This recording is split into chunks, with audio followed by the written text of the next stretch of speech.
नमस्कार, मैं रिंकी बाजपेयी। आप देख रहे हैं वंदे भारत टीवी। केजरीवाल कांग्रेस की राह के बड़े कांटा राहुल गांधी ने निकाल डाला। दिल्ली चुनाव में लगातार तीसरी बार भले ही कांग्रेस के खाता ना खुला हो, लेकिन विपक्षी दलों के नेताओं को राहुल गांधी ने अपना संदेश तो दे दिया और आम आदमी पार्टी की हार पक्की करके अपने लिए मुसीबत भी टाल दी है।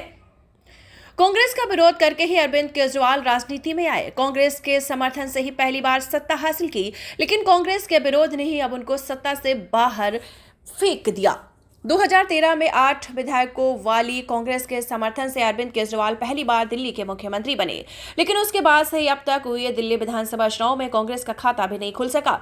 लोकसभा चुनाव में कांग्रेस ने आम आदमी पार्टी के साथ मिलकर चुनाव लड़ा, लेकिन विधानसभा चुनाव के पहले ही गठबंधन की नई संभावना खत्म हो गई। गठबंधन न करने की घोषणा भी हम आम आदमी पार्टी की तरफ से हुई थी और उसके बाद से ही दिल्ली कांग्रेस के नेता भी एक्टिव हो गए थे। अरविंद केजरीवाल से लोकसभा चुनाव में हाथ मिलाने की वजह से कांग्रेस की काफी नुकसान भी हुआ। गुजरात में अहमद पटेल का परिवार नाराज हुआ। दिल्ली में अरविंद सिंह लवली खफा होकर फिर से पार्टी छोड़ दिया। पार्टी छोड़ने से पहले वो दिल्ली कांग्रेस कमेटी के अध्यक्ष बने, लेकिन वो दोबारा बीजेपी में चले गए। अहमद पटेल सोनिया गांधी के राजनीतिक सचिव हुआ करते थे। 2013 में समर्थन देने को छोड़ दे के बाद में दिल्ली का कोई कांग्रेस नेता अरविंद केजरीवाल की आम आदमी पार्टी के साथ गठबंधन नहीं करना चाहता था। शीला दीक्षित तो ताउम्र अरविंद केजरीवाल के विरोध में डटी रही और संदीप दीक्षित तो नई दिल्ली सीट पर हार के बाद भी खुश होंगे और कुछ ना कुछ सही बेटे ने मां को हराकर राजनीतिक बनवास के लिए मजबूर कर देने वाले अरविंद केजरीवाल को हरा भले न पाया, लेकिन हार पक्की तो कर दी। राहुल गांधी ने भी संदीप दीक्षित वाला ही काम किया। कांग्रेस के खाते में कोई विधानसभा सीट तो नहीं आ सकी, लेकिन दिल्ली से 5 साल के लिए अरविंद केजरीवाल की विदाई तो कर ही डाली। और आम आदमी पार्टी के साथ ही राहुल गांधी की तरफ से इंडिया ब्लॉक के सभी राजनीतिक दलों के लिए अलर्ट भी है और कांग्रेस की तरफ से कड़ा संदेश भी है। 2013 वाले एपिसोड के बाद कांग्रेस तो आम आदमी पार्टी से निश्चित दूरी बनाकर चल ही रही थी। गांधी परिवार तो अरविंद केजरीवाल को लंबे समय तक विपक्ष की बैठकों से भी दूर रखता था।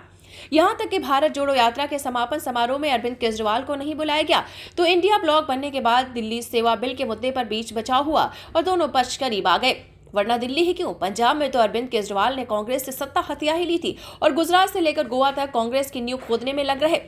अंबेडकर के मुद्दे पर अरविंद केजरीवाल ने नीतीश कुमार और चंद्रबाबू नायडू को चिट्ठी लिखा दी और निश्चित तौर पर राहुल गांधी के कान खड़े हो गए। ममता बनर्जी के पक्ष में लालू यादव ने पहले से लामबंदी शुरू कर दी थी। अरविंद केजरीवाल नए दावेदार बनकर उभरने लगे। अब अगर आम आदमी पार्टी फिर से सत्ता में वापस कर लेती है, तो ममता बनर्जी की तरह अरविंद केजरीवाल भी इंडिया ब्लॉक में राहुल गांधी के चैलेंजर बन जाते हैं। राहुल गांधी ने चुनाव में आम आदमी पार्टी का खुलकर विरोध करके वो स्थिति तो टाल दी। गुजरात में 5 विधानसभा सीटें जीतने और एमसीडी में सत्ता हासिल करने के बाद से अरविंद केजरीवाल 2024 में प्रधानमंत्री नरेंद्र मोदी को आगे बढ़कर चुनौती देने लगे। तो वो मनीष सिसोदिया और संजय सिंह के बाद खुद जेल चले जाने के बाद अरविंद केजरीवाल के तेवर थोड़े नरम पड़े। दिल्ली चुनाव को लेकर लालू यादव और तेजस्वी यादव तो खामोश थे, लेकिन ममता बनर्जी और अखिलेश यादव ने खुलकर अरविंद केजरीवाल को सपोर्ट किया था। ममता बनर्जी तो नहीं आई, लेकिन अखिलेश यादव ने तो अरविंद केजरीवाल के साथ रोड शो भी किया और लोकसभा में कांग्रेस को कटघरे में खड़ा करने की कोशिश की। अरविंद केजरीवाल की हार सुनिश्चित करने के साथ ही तेजस्वी राहुल गांधी ने बिहार में लालू यादव और तेजस्वी यादव को भी अपना संदेश दे दिया और राहुल गांधी का वही संदेश अखिलेश यादव और ममता बनर्जी के लिए। वैसे भी बीजेपी का अगला निशाना तो ममता बनर्जी ही है। राहुल गांधी ने दिल्ली चुनाव में अरविंद केजरीवाल के खिलाफ स्टैंड लेकर विपक्षी खेमे के साथ ही नेताओं को अपना संदेश तो दोहरा ही दिया।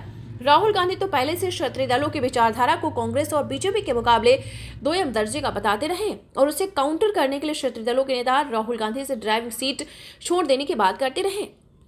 तो लगातार अब आपको बता दें, खुले तौर पर राहुल गांधी ने इस बार आम आदमी पार्टी का विरोध किया।